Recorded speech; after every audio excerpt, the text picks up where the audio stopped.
doctor Juan José Barreda, que en este tiempo es el secretario ejecutivo de la FTL. Juan José Barrera es muy conocido por todos nosotros, ¿no es cierto?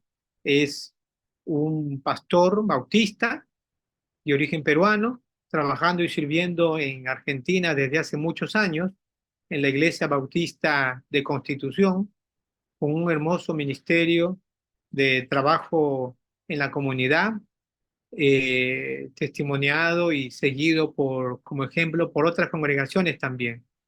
Juan José es biblista, es doctor en Biblia por el ICD y con otros estudios de posgrado en otros lugares. En esta mañana, él tendrá la primera presentación que va a tratar sobre la misión integral, cómo ha contribuido la misión integral a la FTL y a la reflexión de la misión y cómo se encamina la misión de la iglesia, digamos, en este tiempo, ¿no es cierto? Vino nuevo en odres nuevos, el título, lo que nos dejó la misión integral y los nuevos rumbos. Un desafío de reflexión, de análisis crítico, de perspectiva futura, de interpretación, que siempre se nos hace desde el seno de la iglesia, vinculado y mediado también por la teología. Así que damos de nuevo a todos y a todas una bienvenida, un gran abrazo, siempre contentos de tener a todos presentes. Y ahora entonces, Juan José, si quieres comenzar con tu presentación, bienvenido y gracias por estar con nosotros. Sabemos que está un poquito delicado, pero te has recuperado y confiamos de que todo va muy bien.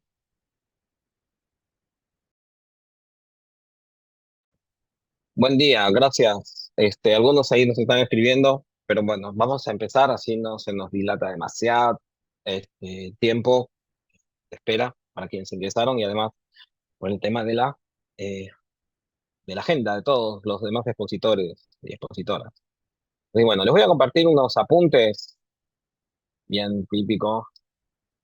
eh, bueno, voy a compartir básicamente sobre este tema. No sé cuántos estamos, yo creo que creería que todos aquí en este tipo de encuentros, que estamos familiarizados con lo que es con lo que son las perspectivas de la misión integral en términos generales. Lo que yo estaba proponiendo es animarnos a charlar, a pensar sobre, eh, sobre la temporalidad, la pertinencia de cualquier perspectiva, de cualquier línea de pensamiento. Algunos van a hablar mucho más ampliamente o más específicamente de paradigmas, eh, pero yo no me voy a adentrar demasiado en ello, sino que más que nada mi propuesta es problematizar algunas cosas, explicitarlas y ver la importancia que tiene el hecho de saber pasar a otras instancias del quehacer teológico y y de la vida de la iglesia. Eh,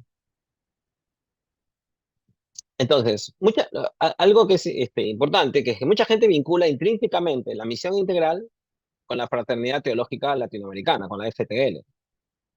Seguramente es porque muchos de los que han difundido la misión integral, por lo menos en los inicios, eran miembros de de la Fraternidad Teológica Latinoamericana. Eh, ahora, sin embargo, yo creo que esto es algo muy valioso y ha sido parte de las conversaciones que he tenido por muchos años con aquellos que forjaron estas perspectivas de misión, y es que surge, sin embargo, desde una labor de acompañamiento y discipulado de jóvenes universitarios, ¿no? Y también de la labor pastoral en las iglesias, ¿no? Rolando Gutiérrez, por decirlo. Es decir, eh, y esto es algo que me parece muy importante en las revisiones o en los relatos históricos que hacen algunos amigos. con relación a los orígenes de la misión integral o cuando se habla incluso de la fraternidad teológica, es importante ver que seguramente tiene varios orígenes. Su génesis no es única ni unidireccional, y esto es algo que hay que tratar de romper, o sea, incluso en la propia autopercepción que tienen algunos forjadores de estas perspectivas, que es la de atribuirlo a un acontecimiento, fue después de las conferencias de tal lugar o fue en este momento, sino que ya desde perspectivas del pensamiento complejo y de las miradas, ¿no? De la revisión que hay de la historiografía, es que necesitamos tener una mirada más amplia de los orígenes de ciertas perspectivas, o aún preguntarnos si se puede hablar de un origen puntualmente en un momento determinado. Entonces, pero me parece que, sin embargo, es muy importante hablar que de estas perspectivas de misión integral eh, surgen de personas muy involucradas en la pastoral, en la labor pastoral y el acompañamiento, el discipulado a jóvenes universitarios, y al mismo tiempo también desde sus mismas prácticas en las iglesias locales, ¿no? Y esto me parece sumamente valioso, es que no pensar que de un acontecimiento, de un día, de repente, uy, este día me iluminé y ahora me cambió la vida, como a veces se escucha incluso en las iglesias después de una prédica, sino que nunca hay una génesis, ¿no es cierto?, puntual, única. Puede haber un acontecimiento que despierte, que llame la atención, pero seguramente hay un montón de factores que influyen. Y esto me parece que es sumamente valioso porque en la historiografía que se hace de la fraternidad, y ahora saliendo de esto, de la misión integral, está ligada fundamentalmente a ciertos individuos y está ligada fundamentalmente a ciertos eventos evangélicos. Lausana en 1974, a ciertos escritos, pero haciendo una revisión uno debía de preguntarse, ¿realmente son solamente estos eventos los que hacen que despierte una persona a ciertas perspectivas con relación a su relación con Dios y cómo servirlo, cómo sirve una iglesia? ¿O hay un montón de otros factores, a veces incluso más importantes, aunque no fuesen identificados? Entonces, las influencias recibidas, consciente o inconscientemente,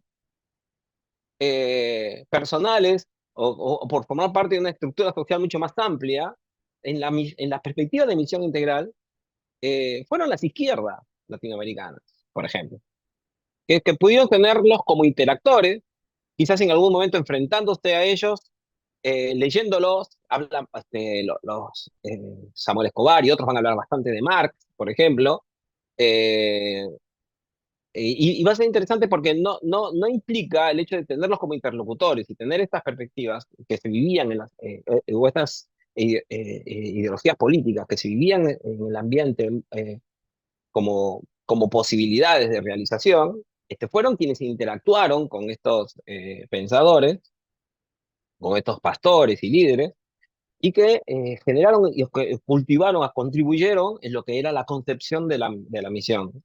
Los movimientos sociales, muy fuertes, a finales de la década de los 60, principios de los 70, las nacientes teologías de la liberación, a veces se ha querido poner como una interpolación, ¿no? O un enfrentamiento entre las perspectivas de la misión integral versus las perspectivas de las teologías de la liberación. Eso es desacertado, desde lo biográfico, porque hubo muchos teólogos de la fraternidad teológica que sus inicios estaban involucrados también en la teología de la misión, en la teología de la liberación, pero por otro lado es porque lo que sucede es que nosotros, y sucede mucho es de esta época, de tipificar, ¿bien? Y pensar, bueno, ¿vos de qué bando estás? No, yo soy FPL, listo, te encuadro en este lugar y te encajo ahí. ¿Y vos qué sos? No, yo soy teólogo de la liberación. Ah, bueno, entonces te encajo en este lugar, te encajo en estas organizaciones y vos no podés traspasar esta línea porque si no te confundiríamos. Esta tendencia de poder organizar todo pensamiento, organizar la vida de las personas, ¿no? En base a ciertos encapsulamientos, es la que hace a veces que miremos de esa manera también a la fraternidad, que tuvo como interactor a varios teólogos de la liberación, pero curiosamente lo citan mucho también. Yo estudié, fui ayudante de cátedra, tuve el privilegio de ser ayudante de cátedra de Cristología Latinoamericana en el Seminario Bautista de Buenos Aires de René Padilla. Y conocí a fondo ahí a Leonardo Boff, a John Sobrino, que eran los libros que había que leer. Lo mismo me pasó con Samuel Escobar, tuve ese gusto de estudiar al lado de ellos por mucho tiempo, y de aprender, y estas investigaciones y los aportes de estos teólogos de la liberación eran importantes en sus líneas de pensamiento también. Entonces, no es que había un tal antagonismo o enfrentamiento como a veces se ha querido presentar. Eso es ficticio. Eh, Luego también, otro hecho ha sido las influencias de las misiones extranjeras. Muchos de ellos llegaron a tener contacto con la misión, perdón, con la obra de Dios, y con ciertos modelos de misión a través de las misiones extranjeras, con las que tuvieron interacción, con las que tuvieron enfrentamientos también, discrepancias importantes, y de las cuales va a salir toda esta perspectiva de la misión contextual, de la necesidad, ¿no? de salir, de pasar de las misiones a la misión, de volver, de problematizar la temática, en vista de las experiencias que estaban teniendo, y a este deseo de revisar y de hacer cambios. Y también había una cultura evangélica muy apologética, ¿no es cierto? Que hoy, curiosamente, la vuelvo a escuchar, ¿no? Cursos en los seminarios de esta manera, preparaban a los cristianos de esta forma, con una noción de enfrentamiento hacia el que pensaba diferente, como un potencial enemigo, en algunos casos, o alguien que atentaba contra nuestra fe. Quizás porque esto existía también, ¿no? Las tendencias políticas y las perspectivas sociales de izquierdas, en este caso, las de derechas se sentían cómodas porque se sentían muy ligadas al mundo evangélico, y las de izquierdas tienen esta mirada, ¿no? Crítica hacia el mundo religioso en muchos sentidos en aquellas épocas, y particularmente en este caso digo, hacia el mundo evangélico. Entonces, y también hay que incluir cierto deseo de juventud de revolucionar lo establecido, porque esto de querer ir y decir lo que no se dice, y de querer romper con algunas estructuras muy establecidas, tienen que ver también con esa vocación de la edad, y que es muy valiosa y necesaria. Y hay que recordar que todos aquellos a quienes nosotros conocimos ya de edad avanzada, tenían alrededor de 30 y algo de años, eh, recién empezando su vida, en algunos casos, su vida de matrimonio, teniendo hijos, con mucha libertad para viajar, para salir, pero al mismo tiempo con una fuerte predisposición a hacer cambios y a involucrarse en aquello que se estaba haciendo, lo cual fue muy saludable. Ahora, hay unas cosas que son muy valiosas tener en cuenta para hablar desde un espectro un poco más amplio. Las perspectivas de la misión integral ni las inventaron, ni se desarrollaron de la nada, como sucede con todo en la vida, con toda línea de pensamiento. No es que nadie, no es que no había iglesias que tuvieran estas prácticas, ni visiones de esto, eh, y que de repente los evangélicos que no sabían absolutamente nada de ello, se comenzaron a entenderlo, a aprenderlo, y se dio un cambio rotundo. Y esto es algo no solamente para la misión integral, sino se puede aplicar en diferentes miradas teológicas. Eh, y acá esto me parece muy valioso. Entonces, cuando usamos los términos padres de la misión, no necesitamos caer en la descalificación, sino más bien en la valoración, en el aprecio hacia sus aportes, pero también tener una noción más ajustada, más precisa de lo que fue la realidad de aquel entonces, de dónde vinieron sus aportes, y de lo que luego pueden ser para nosotros también, porque lo que hay a veces es en esos paradigmas, esa forma de mirar la historia y del quehacer teológico, surgen también las fantasías de lo que debe ser hoy nuestro quehacer teológico. Eh, en ese sentido, entonces, no debemos olvidar que ya en la década de los 60 habían prácticas de lectura popular de la Biblia. Y yo hace un ratito tenía acá mi Biblia, Dios habla hoy, que fue la primera Biblia que tuve, no sé cuántos de ustedes la conocen. Eh, la tenía acá hace un ratito, ahí está.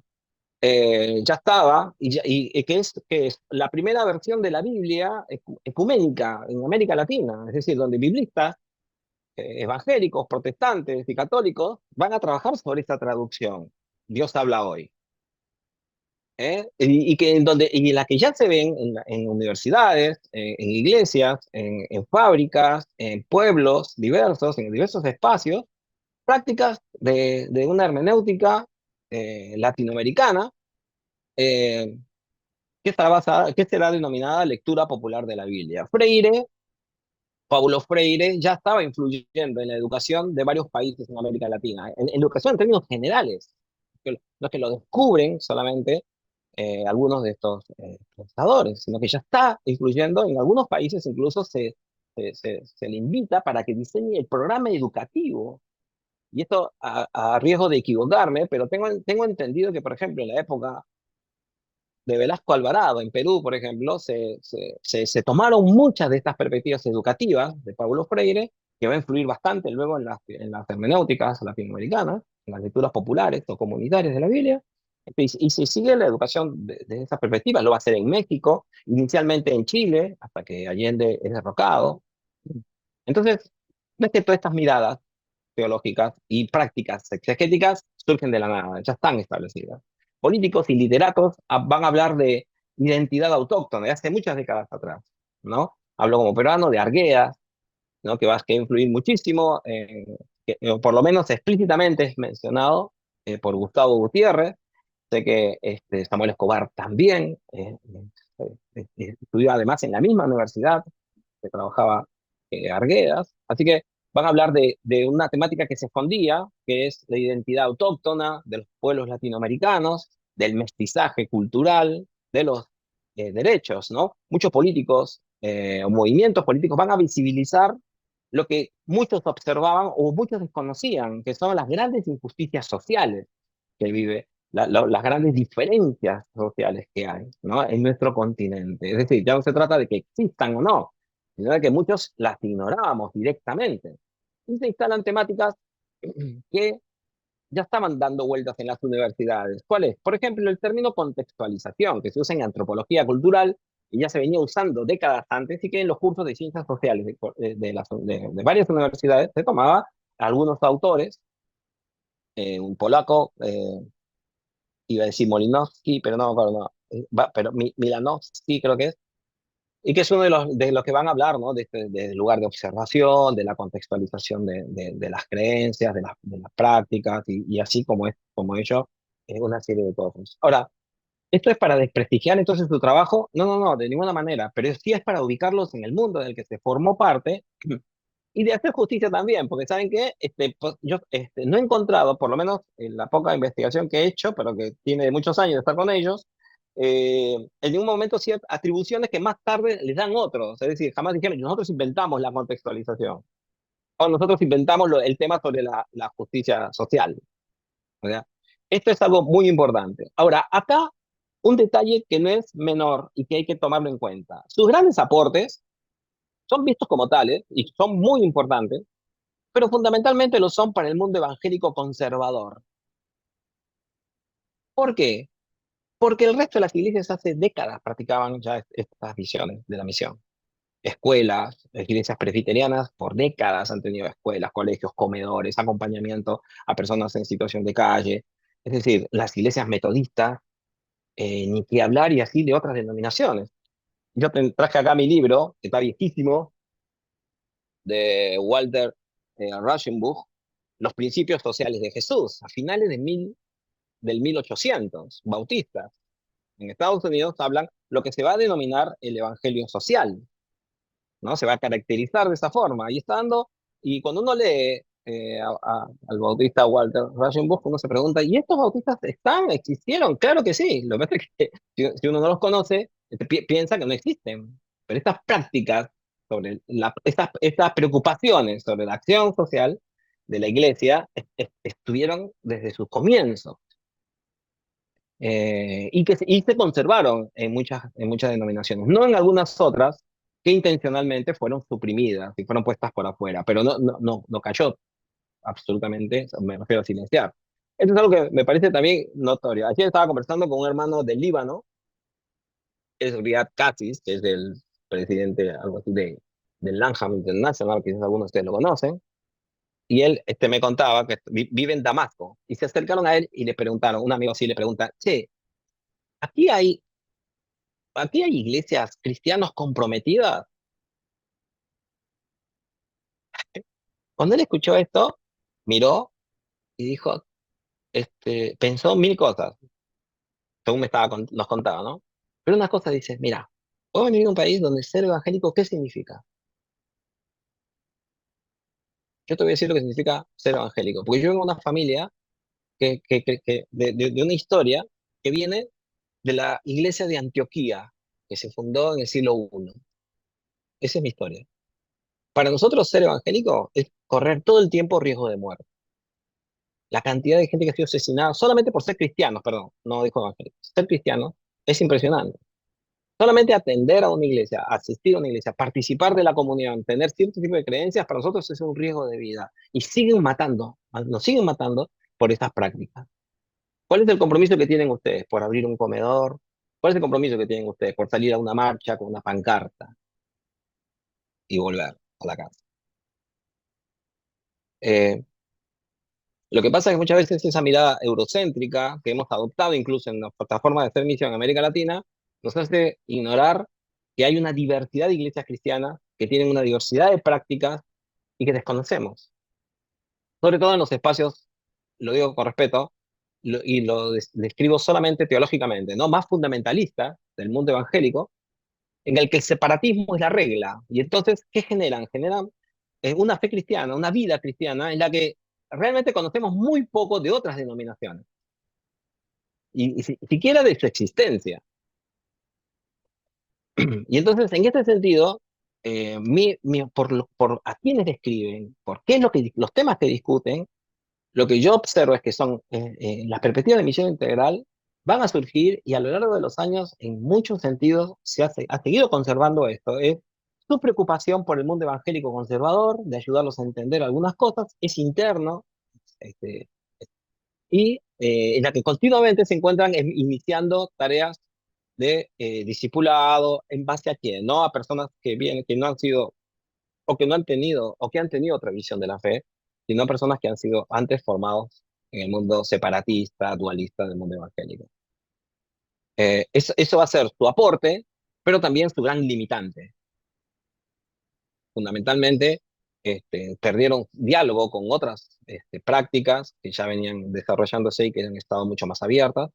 El interactuar con alguien con el que siempre se está litigando, hace que uno muchas veces adopte alguna de sus perspectivas o tenga un excesivo cuidado por no ofenderlo y todas estas cosas que a veces vemos en las que se llama a la prudencia para no decir cosas que son justas de decirse, necesarias, pero que se conservan en el silencio para que no generen ciertos problemas. Entonces, llamar a la misión como integral fue un enorme aporte dentro del mundo evangélico conservador. Tengo un amigo que curiosamente va a estar hoy también. Digo no curiosamente porque no debe estar acá, sino que al momento que lo menciono me doy cuenta que va a estar hoy compartiendo y me dice que tiene una obra eclesial que es admirable, es un fierro, él sale, pum, pum. La verdad que la congregación es una congregación muy hermosa, un trabajo pero loco. Y un día en una conferencia, dando una conferencia, estaban otros representantes de la misión integral, él estaba ahí hablando y cuando le dan el micrófono y le toca su parte, dice, recién me doy cuenta hoy, después de 30 años de trabajo, que lo que yo estoy haciendo le dicen misión integral. Ahora, esto no significa que no haya sido influido por las perspectivas de misión integral, pero me llama la atención de cómo cierta denominación de una práctica es valiosa para comprenderla, pero no se debe de pensar que la define necesariamente de forma única. Entonces, la preocupación por las prácticas sociales de la iglesia siempre han estado presentes en el mundo evangélico, no quizás en muchas de ellas o en ciertas mayorías, pero han estado. Lo que pasa es que hay ciertas prácticas sociales de las que no se les da importancia, mientras que a otras sí, como vas vestido, cómo orar, si llegas o no el domingo a la iglesia, qué lugar ocupa Dios en tu toma de decisiones, con relación al trabajo, a la familia y a otras cosas. Esos también son prácticas sociales. Después vamos a ver que la misión integral, por lo menos en sus primeros los comentadores, va a tener una visión determinada de lo que es lo social, lo cual necesitamos problematizarlo. Bueno, otro hecho que hicieron que fue un gran aporte fue precisamente problematizar las misiones y hablar de misión, ¿no? Hablar de una teología de la misión, de una concepción, de una práctica de la misión, que ayudara a repensar, por ejemplo, las misiones. El énfasis de salir se puso en el barrio. Dijo, bueno, las misiones no es una, necesariamente ir al extranjero, se empieza en casa, se piensa en la localidad en la que está ubicada la iglesia local. Hay que haber uno, ciertas influencias denominacionales también. El uso de integral, del término integral, contribuyó a comprender que las acciones que competen a todo el ser humano y las acciones sociales también son parte de la misión de la iglesia, por lo menos para aquellos que curiosamente formamos parte digo curiosamente porque veníamos de una mirada mucho más amplia, es mi caso personal, por ejemplo. Yo recuerdo estar leyendo, viniendo del Seminario Evangélico de Lima, cuando tuve algunos estudios, en el colectivo, una fotocopia media escondida que me habían pasado un compañero, José Rachumí, me decía, lee esto. Yo tenía una hora de viaje desde el seminario hasta mi casa. ¿Por qué? Porque no dejaban que se lea mucho esos libros en algunos momentos y a algunos profesores no les gustaba para nada. Así que la fotocopia, me acuerdo, la agarraba en el colectivo, en el microbús, camino a mi casa, parado yo así temblando, e iba descubriendo los comentarios y la mirada que traían sobre la misión, sobre el Evangelio, en este libro tan conocido, seguramente por muchos de nosotros, que es Misión Integral, que fue publicado después ya en el 1986, pero antes había uno que se llamaba El Evangelio Hoy, que había sido publicado por Certeza en la década de los 70, y que después va a ser ampliado en el otro libro. Leyendo esto, me encontré, no percibí que me estaba encontrando, así que no que estaba descubriendo algo totalmente nuevo, embelesado, enamorado de lo que quería hacer. Pero ¿por qué me embelesaba esto? ¿Por qué me gustaba tanto? Porque de alguna manera me sentía representado o sentía en paz con mi propia experiencia de vida de un padre que había trabajado en el cooperativismo, en la reforma agraria, en la educación popular de pueblos campesinos, y que me había inculcado esta labor de eh, participar con todos y de una forma quizás un tanto más democrática de lo que era la educación, las relaciones humanas, las prácticas sociales. La experiencia de cientos de iglesias locales en el continente, influidas por las visiones de la misión integral, señalan sus grandes aportes, sea directo o indirectamente. Y esto es algo muy valioso. No significa que una persona cite un libro, que cite un término, que necesariamente sea esta la única forma en la que haya sido de influencia positiva para él o para ella. Eh, pero hay grandes problemas hoy con esta forma de concebir la misión y que no deben obviarse. Debe romperse el temor, por ejemplo, entre otras cosas, a dialogar y a ciertas reacciones que existen cuando uno plantea ciertas disconformidades o la necesidad de hacer cambio. Y acá esto es algo muy valioso, porque mientras que hubo una irrupción, hay una ruptura cuando proponen la misión integral con aquellos que son los ancianos o los guías, los líderes de las iglesias, yo percibo que una experiencia semejante ha habido en las últimas décadas dentro de lo que es los espacios de discusión de la misión integral, en organizaciones, en centros educativos, al punto que, como mencionó alguna vez, creo que Nicolás Panotto, en un ensayo se destapó la olla, que se llama, dice, aquello que criticamos terminamos practicándolo.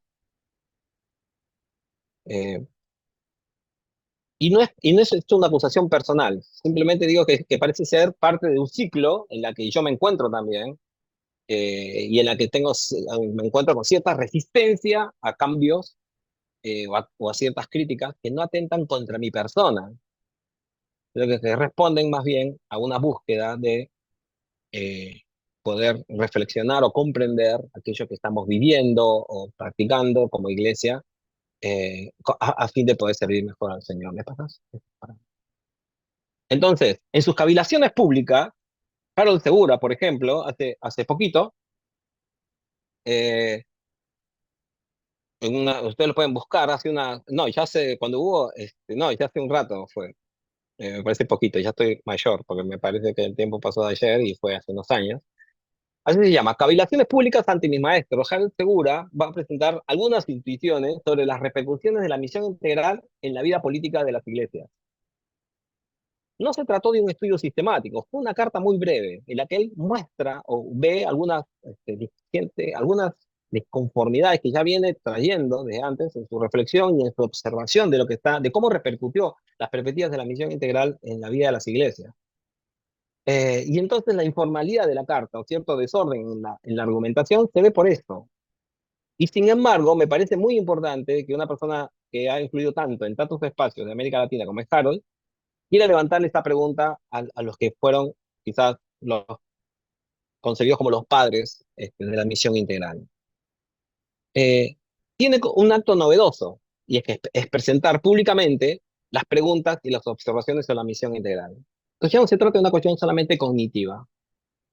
La misión integral tiene que leerse también desde las opciones de vida, desde las voluntades de los individuos y de los intereses de ciertas organizaciones, ciertas temáticas que, no se que se silencian, perdón, o que no se toman en cuenta, que no se discuten públicamente, porque el solo hecho de instalarse ya genera conflictos.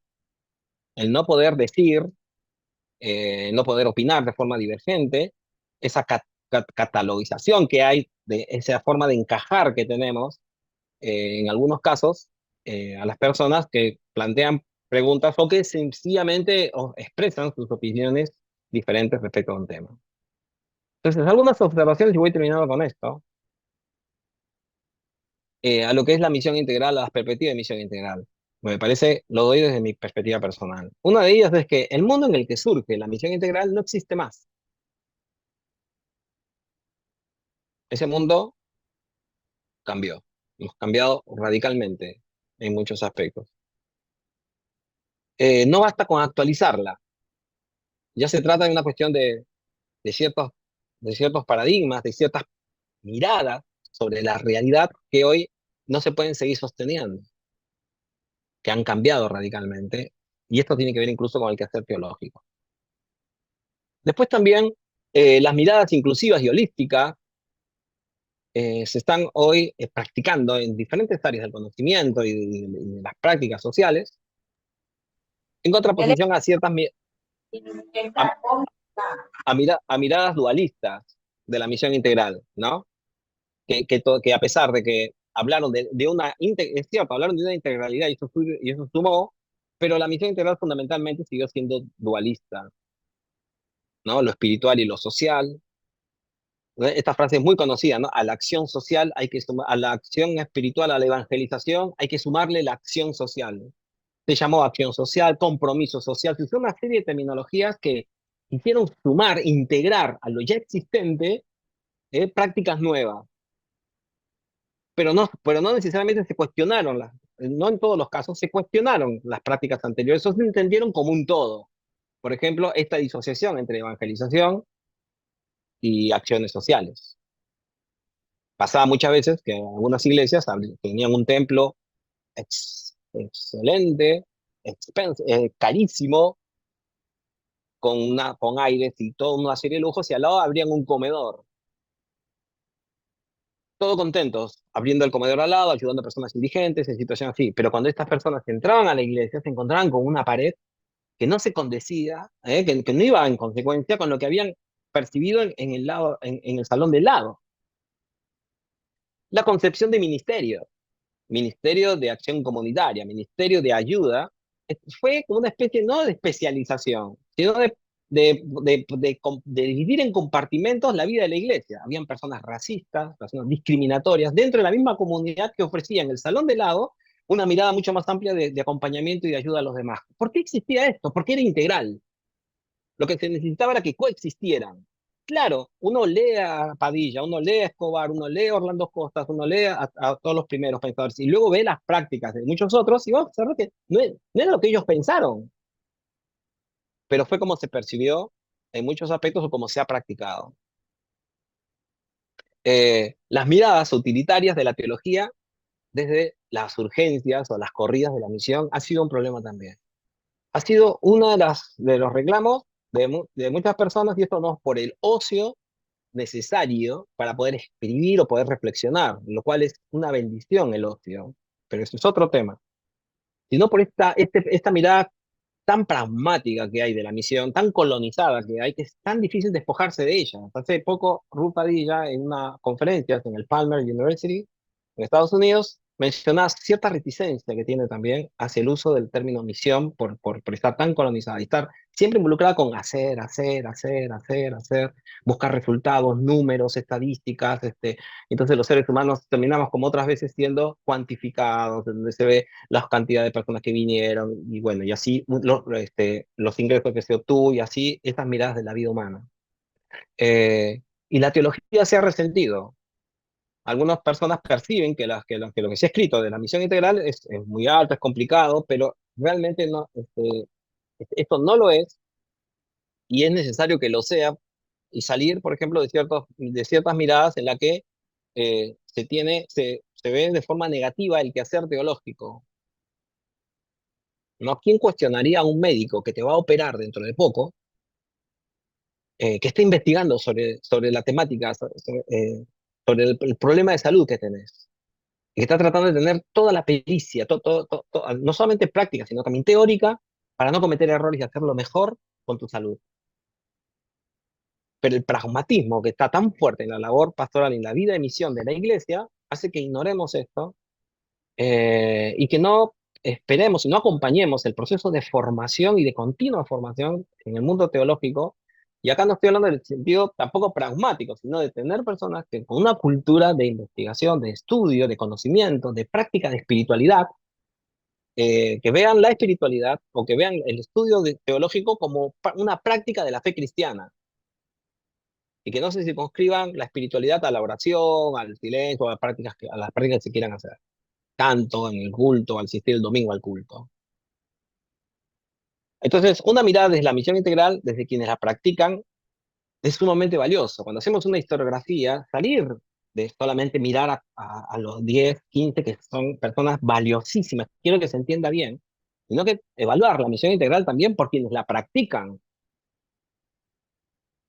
y tener una mirada mucho más amplia, porque no es que 10 son o 15 somos los que monopolizamos una concepción y luego la vendemos a los demás en merchandising importante, tiramos esto y la gente dice, yo compro, dame esto que lo voy a aplicar en mi iglesia. Esto no sucede así.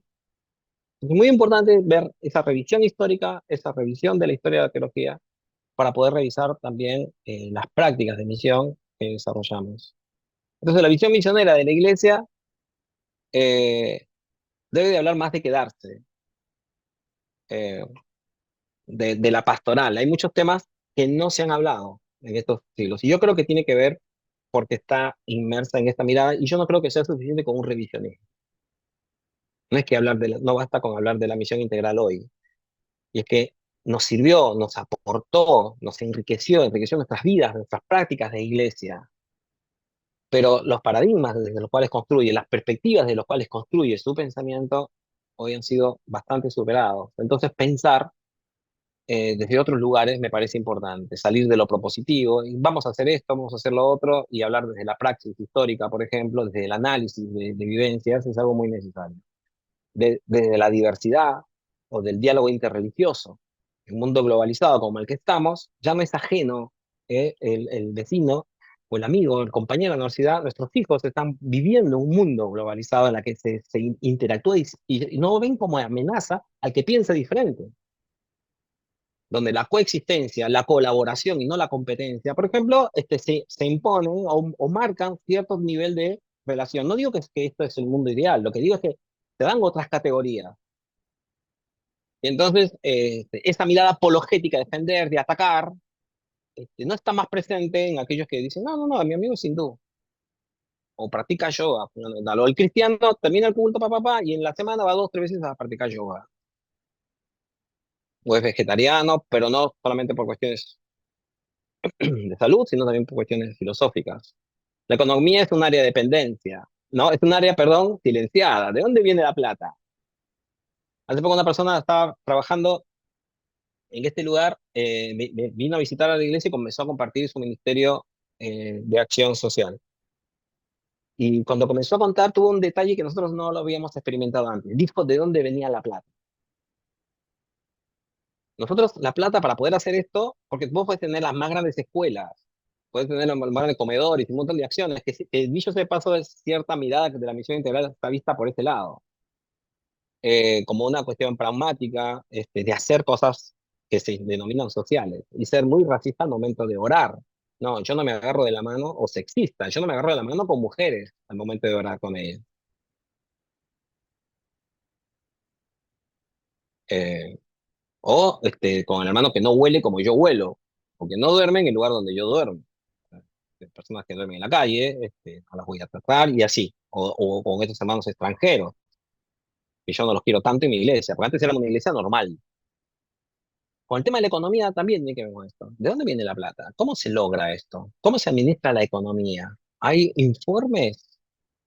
Quizás acá se trasluce mi trasfondo bautista, en la que los gobiernos son más congregacionales, la administración viene por otros lados, por lo menos en algunos lugares todavía. Y bueno, para ir terminando con estas dos, me parece que es importante algo que ha sucedido. ¿Por qué no tenemos madres? Bueno, era de la época, no podemos juzgarlos de otra forma, quizás. Bueno, aunque en la época habían grandes movimientos progresistas, ¿ya? Sobre mujeres. No hemos inventado nosotros la pólvora, hay pastoras mujeres de hace décadas. Pero es curioso, por ejemplo, para hablar solamente de lo eclesial, porque ni hablar de la concepción de lo que es ser mujer. Este surgimiento dentro de iglesias de que supuestamente practican la misión integral de esta mirada sobre la complementariedad, que está bien, es respetable, pero que en algunos casos llegan a situaciones en las que se desconoce las cualidades de una mujer, se habla de mujer soltera, si está completa o no, de su idoneidad para desarrollar ministerios. Todavía hay iglesias que practican la misión integral y que, por ejemplo, censuran el hecho de que mujeres prediquen. Estamos hablando de 2024, ¿eh? 2024. Imagínense. No estoy hablando del mundo evangélico, estoy hablando de iglesias que supuestamente practican la misión integral. Y uno percibe en estas cosas, en esta perspectiva, la falta de discipulado y de enriquecimiento que ha habido por cierta resistencia al quehacer teológico, a la discusión, al discipulado de toda la congregación. Al salir de ese paradigma del profesional como el que sabe todo y el resto, bueno, le da lo que se puede. Y así, una serie de dualismos que nos han mantenido. Los pobres como objeto de compasión, puse ahí, me equivoqué, y servicio. Abrimos el comedor y todo, pero en la iglesia no han tenido el poder. Siguen siendo iglesias muy de clase media en algunos casos y en otros casos no. Estoy siendo bastante criticado. Bueno, conozco bastante en el continente, en las iglesias, porque mis diferentes trabajos me permiten visitarlas. Y esto es algo que se trabaja mucho. El énfasis está en abrir actividades que se llaman sociales, en contraposición a las otras que supuestamente no lo son, cuando orar, predicar, dormir, comer juntos es una práctica social y espiritual profunda, pero que responde esta a miradas más holísticas que integrales. No nos ha permitido, tener estas visiones no nos ha permitido hacer una autocrítica, ir más profundamente sobre el vínculo de las iglesias con la pobreza, por ejemplo, y la acción social, tener más experiencia de interacción con organizaciones y con espacios que no se confiesan religiosos, pero que están obrando según el Evangelio, según las enseñanzas de los evangelios. Nos ha costado a la integralidad aprender, ¿no? Y ver el mover del Espíritu Santo más allá de las puertas de la iglesia.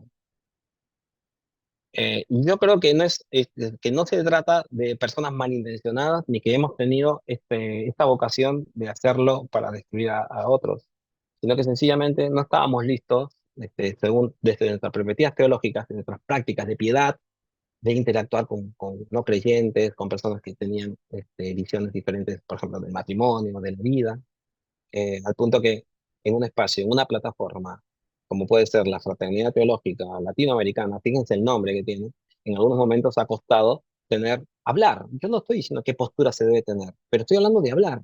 Por ejemplo, sobre el tema de la diversidad sexual, o por ejemplo, sobre el tema del racismo, que está muy camuflado y que está ahí presente. Entonces, en nuestros países, en nuestras sociedades y posiblemente también en muchas de nuestras iglesias. Eh, esta visión, me hace pensar que no es suficiente poner, este, buscar que renovarnos y que reactivarnos, sino que salir de cierto paradigma de comprensión, porque ya está, esto ya está sucediendo en la sociedad, y por un lado y por otro lado, porque muchos con prácticas teológicas muy saludables ya las están desarrollando de forma muy buena y creo yo, conforme a lo que las enseñanzas de las escrituras nos traen.